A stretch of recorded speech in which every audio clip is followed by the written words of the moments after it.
What is up, sports fans, and welcome back to another episode of Pez's Picks. I'm Jeff Hartman. I'm not the man with the picks, unless you're talking golf. That's the guy with the picks is next to me. If you're watching on YouTube, it's Pez himself. What's up, man? How's it going? Jeff, I don't want to bring this up because of how hot we are. 10 straight NBA winners. Coach KT Smith told me he checked it out, leading the country in postseason NBA picks, which we accept. KT Smith, an analytics guy, so I believe every word he says. I don't want to soil the waters here, but we have a major soccer game on now. We're taping on Wednesday. Tottenham versus Manchester United. We've gone quiet on soccer this season, being the worst Manchester United season in the history of the club over a century. And they are playing Tottenham, who is the second worst major club in the league. Both are right above the relegation zone. So we're coming in at team 16 and 15. I mean, that a shocking fall of grace for Man U and Tottenham. Now, the winner of this game gets in the Champions League, which saves the franchise, Jeff. So I'll be constantly looking to my right here. I bleed green, but for European Premier League football, I bleed red. And if they win, this is going to save possibly a franchise. If you don't make the Champions League, you cannot sign big name players. And Manchester United literally was on the verge of relegation, Jeff, which would have been like I can't. It would be like the Pittsburgh Steelers losing to an average high school team. So a shocking fall from grace, maybe saved, maybe, and that's why they call it the beautiful game. It's a beautiful game, and I'm watching a guy flop right now, which is shocking. Well, what's the give us a live update, even though it's not live for the listeners. Give us an update who's winning the game. I'm going to drop a little European on you. It's 0-0 is how we phrased it. 35 minutes into the first half, I have never. It turned me off from betting on soccer. I said, "What am I doing here?" Manchester City, a horrible season, and a little bit of a rough year for the Manchester hopeful. But they win this, Jeff. This is like what's great about soccer. Manager's job's going to be safe. You're going to bring in big name players. If you're not in the Champions League, it's like saying you're going to be an NFL team that, well, we know this anyway, but studs don't want to go to teams that aren't going to make have a chance to make the playoffs. So, like the Carolina Panthers are going to struggle to recruit guys. If Man U doesn't win this game, same situation, and we could be back here. And I don't know. I've been losing sleep over it, Jeff. I don't like bringing it up because I know we don't have a huge European soccer following, but we're working on that, and I'm working to get rid of these ties too. If we get rid of ties, we can bet every soccer game. This one we should have bet, but I didn't want to jeopardize our hot streak. So, well, let's talk about the hot streak. You talked about 7 straight winners in the NBA postseason. Are you a superstitious guy when it comes to placing your picks, and how do you handle the streak? There's an old saying in South Philly, Jeff. You don't want to fluff your feathers walking through the street. You don't want to walk around pounding your chest when you're winning games. And we have an associate we call Darren, who's our social media guy. He wants me to push this win. Bragging about wins is the guaranteed way to start losing. So we kept it a little quiet. Not superstitious, as every gambler. I'm pissed off. We lost 2 in a row, Jeff. We won 10 straight. We lost 2 in a row. We went from 74%. We're into the high 69% or something like that. Now we're 67%. But that's the life of the gambler. You don't brag about your hot streak, and you try not to cry too much about your losing streak. But I think our system and basketball and NBA basketball itself has kind of saved itself. This regular season was atrocious, arguably the worst one in the last 30 years. Flopping, injuries, these guys barely played. This NBA playoffs is a return to physical basketball like I haven't seen in years. And we're seeing it's a different season. So last night we lost Oklahoma City. We took them in the first quarter. Big mistake. They ended up blowing them out throughout the game. I thought Minnesota would hang tough. We're laying off tonight. It's going to be game 1 at the Garden, Knicks and Pacers. I don't know how this game's going to play out because it's 2 different teams from regular season, different refereeing, different physical play. I think these 2 teams are exactly the same. So I'm not going to bet against Brunson, Jeff. I'm going to try not to do that the rest of this season. I haven't seen a sniper NBA assassin since Michael Jordan, to be quite honest with you. This guy is a phenomenal closer in basketball.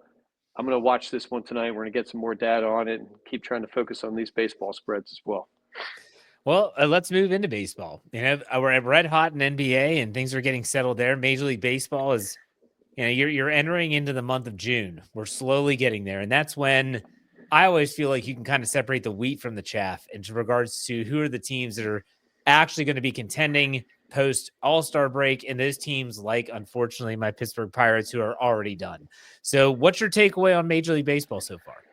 Yeah, I was talking about this with KT Smith, Jeff. We have a new podcast called The Hot Route, where we talk about life and sports and stuff. And I'm comparing the parody in baseball to parody in movies and TV at this point.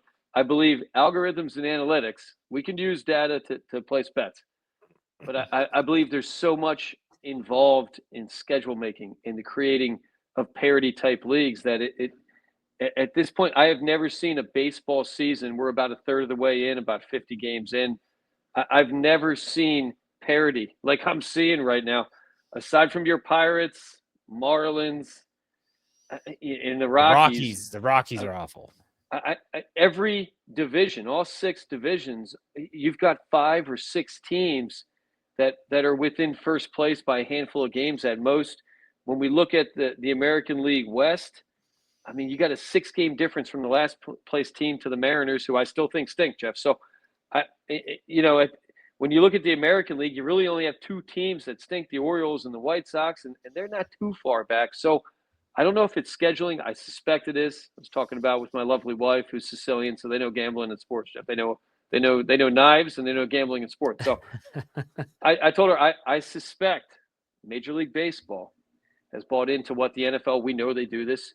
They create schedules to try to create parity, to continue to have a national audience. And I don't think that's hard to argue that that's what's going on in baseball. Very difficult to bet, though. We hate parity in gambling. Parity in gambling means that teams are, coming in with the best team, 59, 65% winning rate. But when you have your 4th place team coming in with a 53% winning rate, you're looking at coin toss games. So this is where we really got to dig deep. I mean, we kicked ourselves last night. We hit a nice win on the Giants. We had a little bit of a pitching advantage. We were going to bet against Scoobowl yesterday, Jeff, and I couldn't get the words out of my mouth. The Sling Man, one of my associates, he was on me today. We wanted to lay a run and a half. Cardinals yesterday were getting a run and a half and only minus 115. They end up losing by 1. So, I think these are the kind of database kind of windows that we're looking for. There's small glimmers of data-based advantage in baseball right now, but it's very thin. And I agree with you. This is when we start to separate a little bit. But we're not going to be betting 3 and 4 to 1 favorites in this time of the year when a team's only winning 56, 58% of their games, because you're going into it with a little bit above average, coin flip advantage. So pitching at this point, we're not seeing too much domination on the pitching mound. I don't know if it's torpedo bats or what, but Scooble and our guy Skeens, they're getting rocked around, right? People couldn't believe I didn't take Skeens against my Phillies, Jeff. Oh, my God. Tottenham scores. Let's forget about this game right now. Holy crap. Manchester United. Who the hell? What happened, Jeff? This is just shocking. Anyway, but Skeens, these are tough guys to bet because everybody knows them now. I want to take them, but baseball lines talk to you. When Skeens is getting points or, you're getting free money, something should tell you about that. And the Phillies ended up beating them 1-0. So we're going to slowly dip our toes into the water, and we'll be cannonballing soon. I feel like we're getting close to really dialing in. Red Sox, I don't what's up with this team. This team stinks, and then they win. Bullpens look soft this time of year. Closers look soft, especially with the Philadelphia Phillies. I think there's something in the water, Jeff. I don't think that guy. I don't think he was taking anything. He got some bad water somewhere. But closers and bullpens have been getting rocked, and I don't know if it's torpedo bats or what. I don't know. Well, we spent a lot of time the last probably three shows talking about the NBA product, just the product in and of itself. I want to ask you the same question about Major League Baseball. What is your takeaway of the product that is Major League Baseball? Because I'm going to be honest, I grew up a baseball fiend. I played it. I loved it. I watched it. Didn't matter who was playing. Sunday night baseball was almost like appointment television for me. I could not tell you the last time I sat down or even on my phone watched a game that wasn't even the Pittsburgh Pirates. And this year, I haven't watched that because, well, they're not worth watching. So what is your takeaway, though? Because I think Major League Baseball is struggling. What's your take on it? Jeff, this is going to blow some people's minds, but I suspect the pitch clock has had a huge effect on the game. For myself as a viewer, Good or bad? I think it's bad. I Wow, think the okay. pitch clock favors hitters, and I think pitchers, CC Sabathia would not be pitching 30 games with the weight he was carrying with this pitch clock. I miss baseball without the pitch clock. I liked when pitchers could play mind games, could stare guys down, catch their breath, velocity on the ball kept up. You could shake off. I don't like the electronic signaling either. I miss the whole baseball kind of weird world with the signs and pitchers shaking off and trips to the mound. I think the pace of the game for myself has changed the product, and it's made gambling a little bit more difficult. It's taken away an advantage pitchers had where you can catch your breath, right? You're not, what do you have, 15 seconds now, right? I think that's what it is. Yeah. And then you're getting hit with balls, and I was in an office at a meeting today. I'm not going to say it's legitimate or illegitimate, Jeff. I'm not sure yet, but in this office, some people had some action on some college baseball where we had the College World Series going, which I didn't know you could even find, but you can find action on that, Jeff. We're not going to bet that. But did you know in college baseball they have two bags on first? There's a bag behind first base. Yeah. What's happening in this country, Jeff? What's going on here? One of the guys said, well, you play first base. I played first base. You got to keep your foot on the edge of the bag or you get clean. That's part of the game. If you're going to step back, then you're getting trucked. You're getting spiked. I think baseball's getting soft, Jeff. That's what I'm getting at. It's getting soft. These celebrations bother me as well. I miss the days where if you celebrated a home run, you took one in the ear hole, right? So I don't know. I think it's a difficult sport to bet with the pitch clock. I think that's changed everything with baseball, to be quite honest with you. I think that's part of the parity, to be honest with you. Just wait until the balls and strikes challenge makes its way to the Major League Baseball. Have you seen what it looks like in minor leagues? It's actually not bad. A pitcher or a batter can just I think they tap the top of their head, and it means that they're challenging the call, and they look at it like tennis does, where if it's in or out, and then they'll change the call. And you're removing the human element of the game. And so you talk about the electronic signals. I was a catcher, for crying out loud. And I found it crazy that these guys that are professionals can't do more than one sign so that the people that are on second base, or if they have a camera in center field, Houston Astros, that they're stealing your signs. I feel like we as a human people could figure this thing out. But yeah, wait till that gets to the major leagues, Pez. Well, and the replay itself has changed gambling and viewing. The NBA is driving me nuts. You can replay a call where you could say it's an out of bounds replay, but it went off the other guy. Where when they replay, if they see a foul, they call the foul. They, instead of just replaying it, is it in or out, or who it went off? If they see a foul, then they call a foul that wasn't even there. We're Final Destination's out there, Jeff. We're changing the butterfly effect in this world with this replay. I think replay. We need the FFSN legal team to get on this. It's an un-American thing. We need controversy. The Immaculate Reception may not have been a reception, right? Imagine if we didn't have that play in NFL history, arguably the greatest play in American sports history, I'm going to say. I mean, just an amazing play, which, there's argument, maybe it's scuffed to grab. I like controversy. I like human officiating. I like that they make mistakes. It evens out. I don't think instant replay evens out.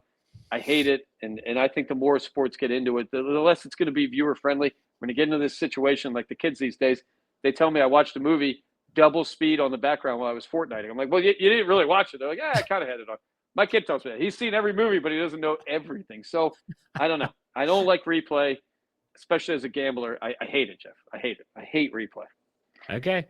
Well, speaking of replay, let's move into the Preakness, which I don't think it was a photo finish, but it was pretty darn close. It was an exciting race, and journalism comes out of nowhere. I don't know how many times he got whipped by his jockey. I wasn't counting, but he wins the Preakness. That was pretty exciting, don't you think?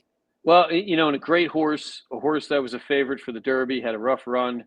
That Preakness that's that kind of race. I mean, jockeys were throwing elbows down the stretch. I mean, that is Triple Crown racing.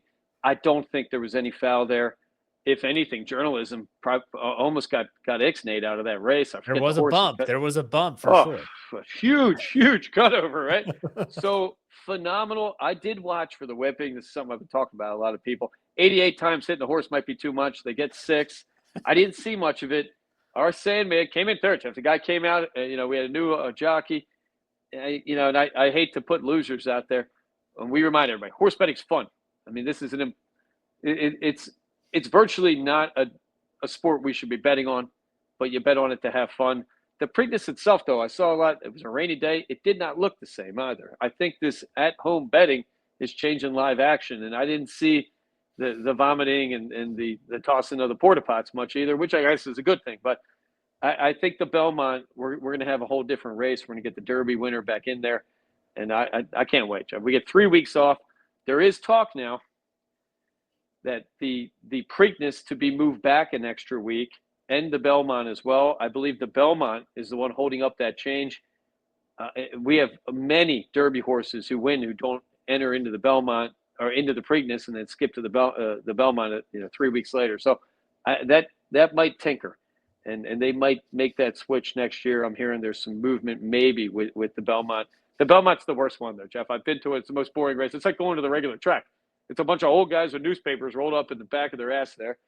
There's no infield. The track is so long, you can't even see them. I talked about this with KT Smith. I stood next to Governor Pataki from New York. He talked to me like he was a regular guy. That's the kind of race. He's talking to me about the horses. I'm like, aren't you the governor? It's a horse racer, horse betting horse race. And, traditional, dirty guy smoking cigarettes, which I miss, Jeff. I miss gambling needs cigarette smoke. I think we need to bring back cigarettes. I know in gambling situations only. It's not a gambling situation without cigarette smokes or cigar smoke. So something that I miss from sports as well. We're hitting a lot of topics today, Jeff. Yeah, we are. Picks. Let me ask you this though: would you be in favor of them altering the schedule and bumping those 2 races back a week? I just read a great article on it, and as a traditionalist, at first I went into it thinking no, but the horses are bigger, the training's different, the horses are running faster, and there is an injury capacity to the horse if you rush every 2 weeks. Kind of the same argument with big time, big card boxing as well. So I wouldn't mind it. And, it's after Memorial Day. So what's the difference anyway? Let's back this thing up. Maybe we get the Preakness on Memorial Day. It'd be cool, even though that changes every year. But I wouldn't be against that. I want the best horses in the race. And when you get a Triple Crown winner, it's a phenomenal thing. So I encourage that to be more likely anytime. I think the sports world in general just has too much stuff right on top of each other. Give it some time to breathe. The golf doing the majors once a month. Why are we doing this? Can we spread it out a little bit? Like it doesn't make sense to me why they would redo the schedule the way they did. But yeah, when you have a hot golf, Scotty Scheffler could win every major, right? I mean, this guy, when he's hot, he's unstoppable. I mean, we saw it again this week. I think analytics, everything in sports is now analytics and data based, and I think it's made it a little bit more boring. I don't remember who the commentator was. They showed Scheffler on the range. The guy said he's the only guy on the range without a swing electronic measurer. He's just out there with his coach whacking balls. Yep. And maybe that's the type of thing you need to go, and it's a field game, and I kind of miss that in sports in general. Everything is analytic based. Every batter, they're telling you where to put the ball and the pitches, and I don't know. I like a little bit more mystery in life, Jeff. And even though with gambling, though, we do like analytics. I mean, that's the only thing we like it for. Scotty's old school. He's an old school player. If you go back and look at, if I just said, hey, give me your Mount Rushmore of golfers, just real quick. Who's your best golfers of all time? I mean, Tiger and Jack, sure. Of course. Yes. Gary Player, I love. Tom Watson, hard-ass guy. I love that guy as a player. Did I say Arnold Palmer? I mean, I did not yet. I was waiting for it. Palmer, I got to throw in there. And I still contend Tiger Woods is the best golfer I've ever seen. I mean, I saw the end of Jack's career. The Shark. I mean, I love Greg Norman. But I mean, if you're going back even further, you're talking Ben Hogan, you're talking Bobby Jones, all those, great golfers way back in the day. The one thing that they all did different is they all had their own unique swing. Tiger's swing was the first swing that everyone's like, I want to try and swing it like that guy. And so you see Rory, and Rory's swing is very emblematic of Tiger's, and that's what everyone's trying to do, all that power and all that speed. Then you watch Scotty, and it's like, it doesn't seem like he's swinging that hard. And he's got those funky feet that move around. He's got that Scotty Scheffler slide going, and it works for him. And like you said, he's not using all the the numerical stuff about ball speed. Like you watch Bryson DeChambeau pounding drivers. I mean, is there anything more aggressive than Bryson DeChambeau swinging a driver?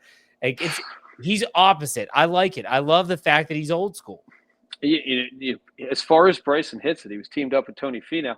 He was out driving him on some holes, and he's a field golfer as well. Yeah, I agree 100%. Tiger changed his swing, and I got into a conversation with the fifth string JMU punter, who we reference a lot. Great golfer. He contends Scheffler, his game will not be able to hold up with that type of swing as he gets older. The footwork, the knees, maybe won't be able to repeat that swing. That's something interesting I'm going to be looking for.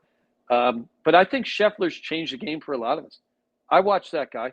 That's changed my driver's swing. I was taught your feet got to be glued to the ground. Yep. You got to have your legs wide. And I'm more of an athletic guy than a golfer. You play sports, you're moving your feet, your knees are bent, and I worked that into my game, and that's given me some more pop, and I can hit a draw off the tee. But now I can't hit my irons, Jeff. I can't get it all together. My iron swing is toast. So it's driver, 5-wood, wedge, putter, and then I'm doubling, and that's fine. That's fine. I mean, I'll work. Scotty Scheffler, I've never seen a guy with more accurate irons in my life, and I think he played poorly. He didn't have his A game. He drove it kind of poorly. Oh, Sunday on the front nine for sure.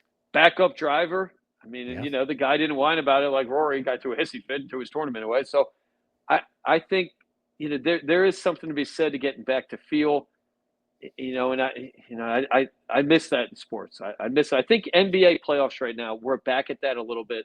There is no, I mean, we're down to kicking ass in the trenches again. And that's not analytics. That's getting guys down there beating on each other. I can't wait for tonight's Indiana next game. I wish we had a play on it, but things are just too tight, and we're not going to do that. All right. So real quick, we'll touch on the PGA Championship, and then I want to talk some football before we end the show. So what was your takeaway from the second major? Obviously, we talked about Scotty and his performance. He did not play well. His Saturday, by the way, everyone's talking about is how poorly he hit the ball in the front nine on Sunday. Can we talk about how the guy played on Saturday? He was out of this world. And the way he finished the Golden Mile, 16, 17, and 18, he went 2 under on those holes, just absolutely mechanical, just on the pin every time. Just amazing. What was your takeaway from the PGA Championship? He is the first guy since Tiger to have the mentality that he has, where he's going to have his bad day. He's going to be 2 under par. Thursday, he was playing mud balls all day, which a golfer knows is a terrifying thing. Now for us, I picked that thing off where I've been on my sock, but they can't do that. So he hit one in the water, right? I mean, this guy, you never see Scotty do that, even on his bad days, 2 under. And that tells me he is one of the only grinders left out there. For people that aren't golf fans, a grinder is somebody who, when they don't have their game, they figure out how to get up and down and get the ball in the hole and have par and maybe an occasional birdie. So I think he is alone right now in the world, and even different than Rory. Rory's not winning with his B game. Scotty Scheffler is winning with his B game, winning easy.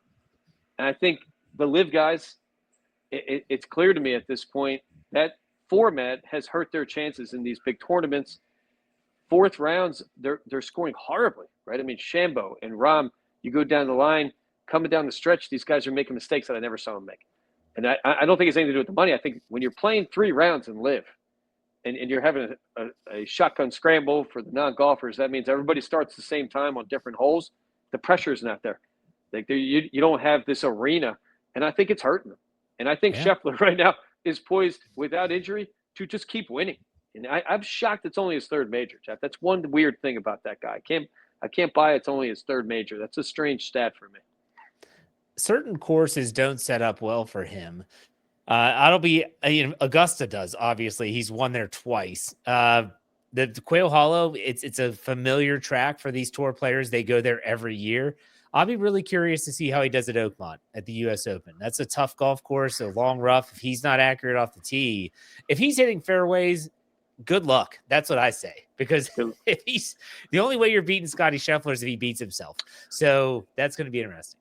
I think his dominance kind of helps gambling a little bit. I think you had him last week, didn't you, Jeff? I think you took him. So, I mean, that, and I think you got 4-1 odds, something along those lines. Plus 450. So, and that's solid. I mean, that's a big win. And, we should have gotten on him this week. Scheffler's plus 240. So they're telling you, don't bet this guy. But then if you look down the line, it's pumped. Everybody, The next guy's at plus 2,200, Daniel Berger, which I don't understand. Where the hell did that come from? I mean, I guess I he's a got Texas Spieth. guy. I got Spieth second, 2,200, and then 2,200.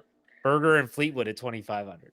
You know, and you're going to get inflated odds on guys because the data is showing Scheffler ain't losing. But at some point, one of these guys got to break through. You would think, you know, whether it be a Matsuyama who had a odd tournament.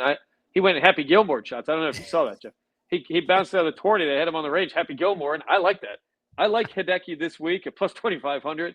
Any pro that laughs off a crap tournament and Happy Gilmore's drives on the range, I like that guy. I mean, that tells me they're loose. And Spieth, I don't know, a guy that is a field golfer, and I hope he comes back. We need more Jordan Spieth. We need some competition out there for Scheffler because this dude's awesome. He's too boring, though, Jeff. That's our only complaint, right? This guy's boring. He doesn't curse. He doesn't have any flash. What are you talking about? He got arrested last year at the PGA That's Championship. true. What's more boring? That's not boring. If he would have fought the cop, Jeff, that would have been cooler, right? That would have been legendary. He's not from Philly. He's not from Philly. True. All right, give us Philly guy. Would have shot that guy. He would have never played again. All right, let's finish this up.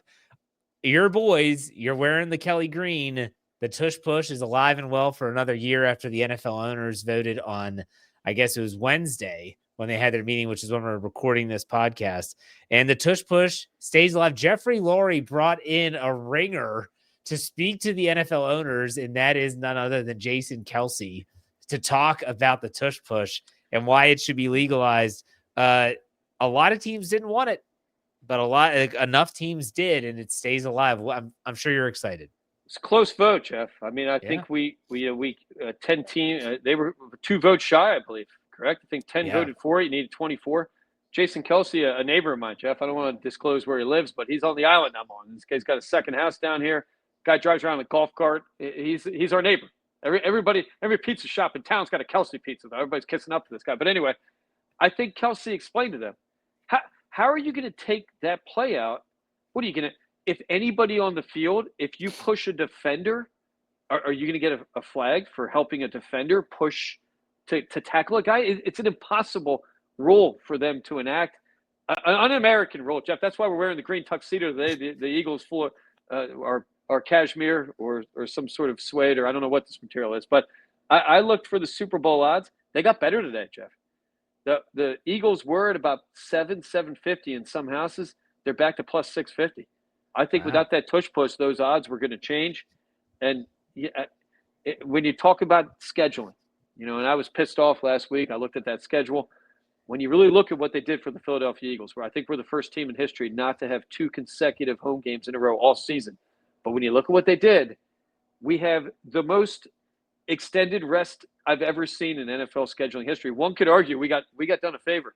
We've got Thursday, Friday, Saturday games out the wazoo. We get extended time week 1. We're playing a good Friday or a Black Friday game. We get extended time that week. So I think in the end, the Philadelphia Eagles, save for injury, are still NFC especially. Maybe the Lions, Rams are getting some heat. Maybe Washington, but I think it's Philadelphia Eagles right now to lose the NFC, and I still think the Super Bowl going into this thing. Yeah, they have to be the odds-on favorite because they still have a very good team, and they're going to be on Hard Knocks in season this year. Are you excited for that? I just saw that. Well, I'll watch that, Jeff. And I like Hard Knocks preseason. I think you get a little bit more mid-season. You're not getting anything out of that. That's not true. Did you watch the AFC North last year? A little. It was pretty good. I liked it. One interesting thing, the Pittsburgh Steelers odds have slowly begun creeping up. They're back to plus 4,100. I hear Aaron's coming. I mean, I can't see any other reason why the Steelers odds would get. I mean, they're getting better to win. So I mean, getting worse to bet on. But they're creeping into a top 10 situation, and I'm all for it. I say bring Aaron on, and I like the Steelers' chances with Aaron Rodgers. I do. I mean, I know I hate the guy, but he is clearly, if he has some zing left on that ball, that team's going to be a legit team to be playing, especially in Pittsburgh. We all know that. It's going to be interesting. Well, Pez, it's been a good show. What's your final thoughts here before we call it?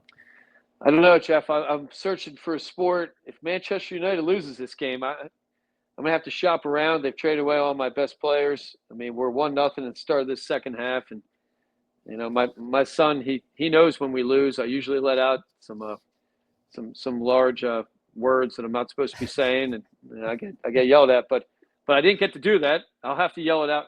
Hopefully, we get a win, Jeff. We're gonna think on the bright side here. But happy Memorial Day. Yeah, I've had some friends in the military. I got a friend that passed away. He was a Navy SEAL, David M. Tapper. He's got a street named after him, us in this town about 20 some years ago. I like to think about that guy every Memorial Day. A true badass and a guy that, you know, I respect anybody that's in the military, regardless of your job, Navy SEAL, all the way down to equipment person. Those people deserve more pay, Jeff. We should do an instant replay on this country. The amount of money we pay these people is ridiculous. They charge recruits for their food when you're in boot camp, Jeff. My buddy's son's in the Army. He had to pay for his food. You go to jail, you get free meals, Jeff. They're charging these kids. We need somebody, I don't care what party it is, to get on board and start protecting these people and their families. I'll pay higher taxes to pay more salary for those people. They're legit heroes. I hope they're making money on Pez's picks. We do it for them, Jeff. there you go. Well said. Well said. I hope everyone has a great Memorial weekend. And Pez, we'll talk next week. Take it easy. All right, later.